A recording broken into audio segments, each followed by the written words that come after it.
South India shopping mall the wedding మంత్ర సరికొత్త wedding collection south India shopping mall.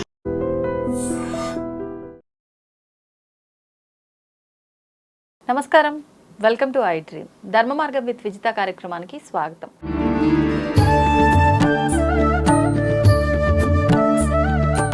నమస్కారం అమ్మా.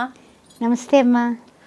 అమ్మ, మీ స్టేటస్ చూసినప్పుడు సాధారణంగా ప్రతిరోజు ఏదో ఒక స్టేటస్ పెడుతూనే ఉంటారు. కొన్ని కొటేషన్స్ కానివ్వండి, లేదంటే అమ్మవారికి సంబంధించి ఇమేజెస్ కానివ్వండి, అలాంటివి. వాటితో పాటు రెగ్యులర్గా నాకు కనిపించేది ఏంటి అంటే హోమం. ఖచ్చితంగా నెలలో ఒక 2 సార్లన్నా మీరు హోమం చేసిన ఫోటోలు అనేది స్టేటస్లో పెట్టడం నేను చూస్తున్నా. అసలు ఏంటి అంటే ఎందుకు 1-2 సార్లు హోమం చేస్తున్నారు? అది నెలకి. మామూలుగా ఒక సంవత్సరంలో ఒకసారి చేయడానికి ఎక్కువగా ఆలోచిస్తూ ఉంటాము, చాలా ఖర్చుతో కూడుకున్నది అని చెప్పి. లేదు, అసలు ఫస్ట్ ధ్యాస అనేది వెళ్ళదు చెయ్యాలని ఉన్నా కూడా. మీరెందుకు ఇట్లా నెలలో 2 సార్లు చేయడం వెనకాల అసలు ఉద్దేశం ఏంటి? కలియుగంలో కలో చండిక లేదా విఘ్నేశ్వర 2 ఎవరైతే హోమాలు చేస్తారో ఏ కష్టాలు, ఏ నష్టాలు, ఏ అనారోగ్యాలు, ఏ ఆపద మృత్యు ఏమున్నప్పటికీ కూడా మొత్తము సకలము కూడా అవన్నీ కూడా ఏమి ఆపదలు అంటే ఏమిటి, అప్పటికప్పుడు వచ్చి స్కైలాబ్ వచ్చి నెత్తి మీద పడిపోతుంది, అది అమ్మవారు చక్కగా పక్కకి తీసేస్తుంది. అలాంటి కష్టాలు, నష్టాలు, బాధలు, వియోగాలు ఏమున్నప్పటికీ కూడా అవన్నీ కూడా పక్కకి వెళ్ళిపోవాలంటే కలియుగంలో వినాయకుడిని కానీ చండీని కానీ గట్టిగా పట్టుకుంటే ఇంక వేరే ఏమి హోమాలు చేసినా చేయకపోయినా అన్ని గ్రహాలు కూడా అమ్మవారి కనుసన్నల్లో ఉంటాయి. మీరు ప్రతి నెల చేస్తున్న చండీ హోమమా, గణపతి హోమమా?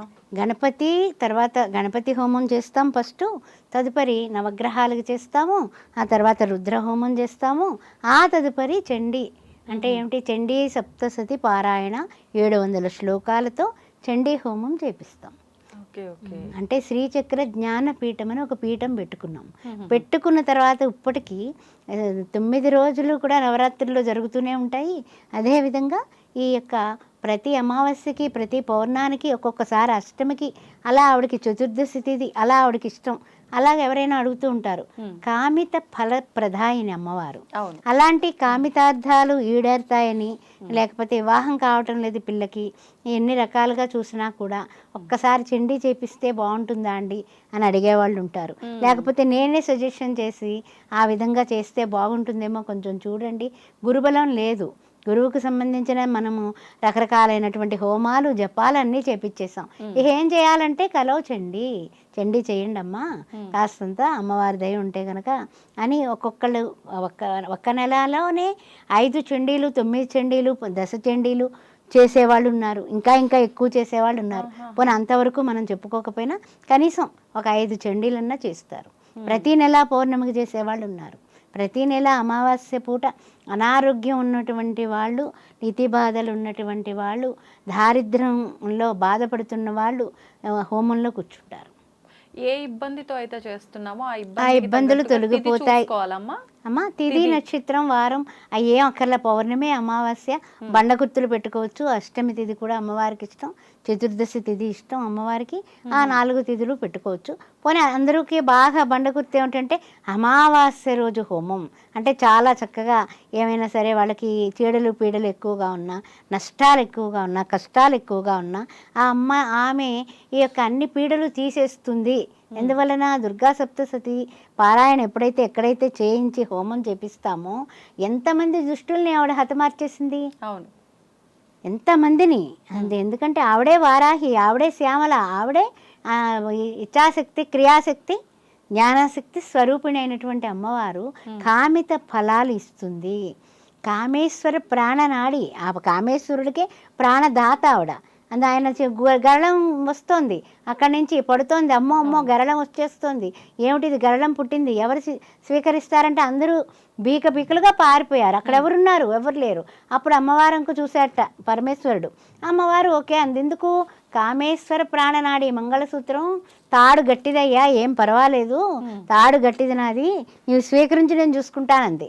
ఆయన స్వీకరించాడు, గరళకంఠుడయ్యాడు. గరళం నుంచి కిందికి జారకుండా అమ్మవారు సూత్రం తాడు అడ్డుపడింది.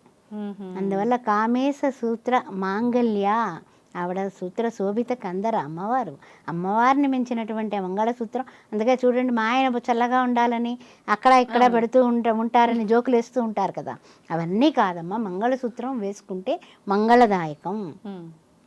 శుభముహూర్తే సావధాన, శుభలగ్నే సావధాన అని పక్క సూత్రం కడతారు. ఎందుకు కడుతున్నారు? మాంగళ్యం తంతు కాదది. మెయిన్ మాంగళ్య ప్రధానమైనటువంటి అమ్మవారి రూపం పెళ్లి కూతురుగా అక్కడ కూర్చుంది.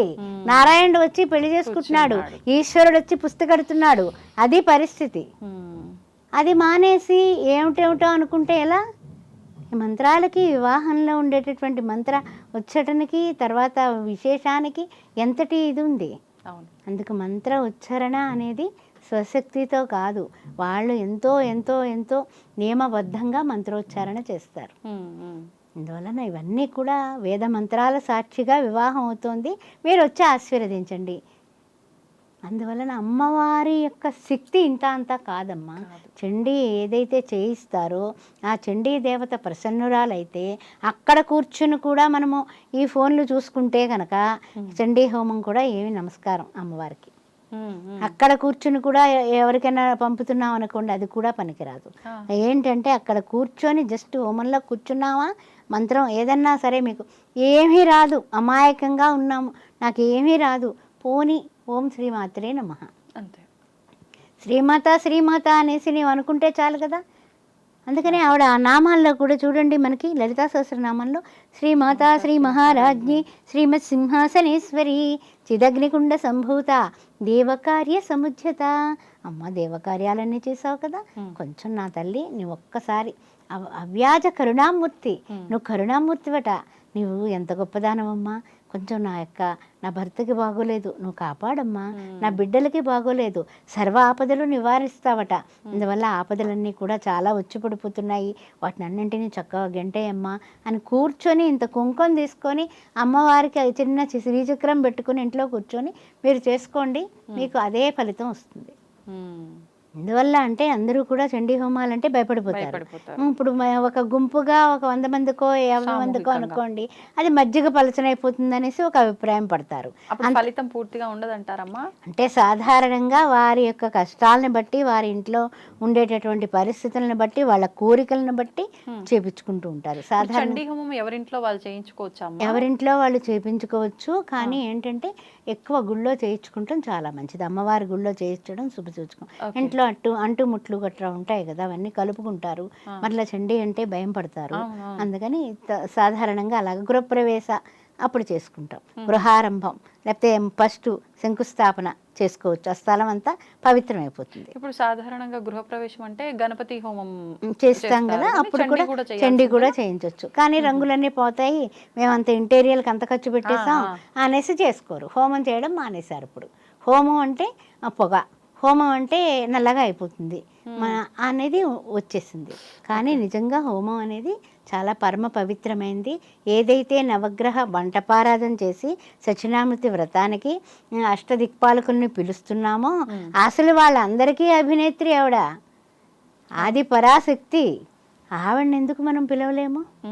ఎందుకని అంటూ ఉంటారు, అంబా భవాని జగదంబా భవాని శ్రీచక్రవాహిని అభయప్రదాయిని నాదస్వరూపిణి జ్యోతి ప్రకాశిని ఓంకార రూపిణి శ్రీ గౌరీ జనని ఆపన్నివారిణి.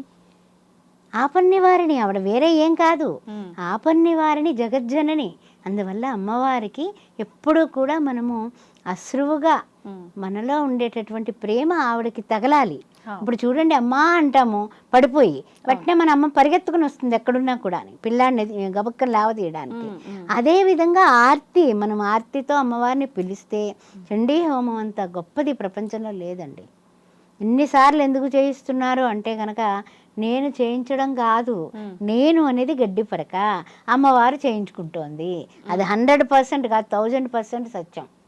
నేను తపన పడతాను, అయ్యో పౌర్ణమి వచ్చేస్తుంది, ఈసారి మనమే చేయించేసుకుందామా. ఎవరో వచ్చి అమ్మ మాకు ఏదైనా సరే కొంచెం చెప్పండి అంటే చండీ చేయిస్తే బాగుంటుందేమోనండి మీరు చెప్పినటువంటి విషయాలకి అంటే చేయించుకుందాం. వాళ్ళ తరఫున కూడా మీరు అలా చేయిస్తూ ఉంటాం. అంటే ఎవరు లేకపోయినా ఇప్పుడు యుఎస్లో ఉంటారు, వాళ్ళు చేయించమంటారు, వాళ్ళకి చేపిస్తాం వాళ్ళ పేరు మీద, వాళ్ళ గోత్రనామాల మీద, వాళ్ళ పేర్ల మీద చేయిస్తాం. చేయించినప్పుడు వాళ్ళకి ఆ యొక్క ఏదైతే ఉందో అది డ్రై ఫ్రూట్స్ రూపంలో ఆ యొక్క ప్రసాదం మనం పంపించడం జరుగుతూ ఉంటుంది. అదేవిధంగా ఇంకెక్కడెక్కడో ఉంటారు, అబ్రాడ్లో రకరకాల దాంట్లో ఉంటారు, దేశాల్లో ఉంటారు, ఆ విధంగా చేపించడం జరుగుతుంది. ఫలితం మాత్రం వాళ్ళకే. ఫలితం విషయంలో ఏమీ డోకా లేదు. చేసే వాళ్ళు కూడా నిష్ఠాగరిష్ఠులై ఉండాలా. 2 hours 3 hours పడుతుందమ్మా. అది కాదమ్మా, ఇప్పుడు వాళ్ళు సొంతంగా లేరు, వాళ్ళ పేరు మీదనే జరుగుతుంది, అది పూర్తి ఫలితం వస్తుందా వాళ్ళకి? పూర్తి ఫలితం వాళ్ళకే వస్తుంది. ఒక అబ్బాయికి కరోనాలో జరిగినటువంటి విషయం చెప్తాను. చండీ హోమం చేస్తే అబ్బాయి వాళ్ళు రాలేరు ఇక్కడికి, చెన్నైలో ఉంటారు, కానీ కరోనా టైం కాబట్టి మేము రాలేమండి, చెయ్యండి ఈ ఫలానావన్నీ కూడా చేయించేయండి అని చెప్పారు. అలాగే హోమాది కార్యక్రమాలు చేయించేసాం చాలా పెద్ద ఎత్తునే. వాళ్ళు రాలేదు, బ్రాహ్మణుల చేత మనం చేయించడం జరిగింది. వెంటనే పెళ్లి సంబంధం వచ్చి బ్రహ్మాండమైనటువంటి అమ్మాయి కుదిరింది. ఆ అమ్మాయి MDS చేసింది, మంచి అందగెత్తే, వాళ్ళు ఎంత అందగెత్తే కావాలనుకున్నారో అంత అందగెత్తే, అన్ని విధాల లక్ష్మీ కటాక్షంతో, సరస్వతి కటాక్షంతో ఇంటికి కోడలు వచ్చింది. మీరే చూసి పెట్టారమ్మా అమ్మాయిని కూడా? అవును. సరే, ఇంతకీ విషయం ఏంటంటే ఏడాది తిరుగుతుల్లోకి ఆ అమ్మాయికి పిల్లాడు పుట్టడం కూడా జరిగింది. అది అంటే అమ్మవారి కటాక్షం ఉంటే ఎలా ఉంటుంది అని చెప్తున్నాను.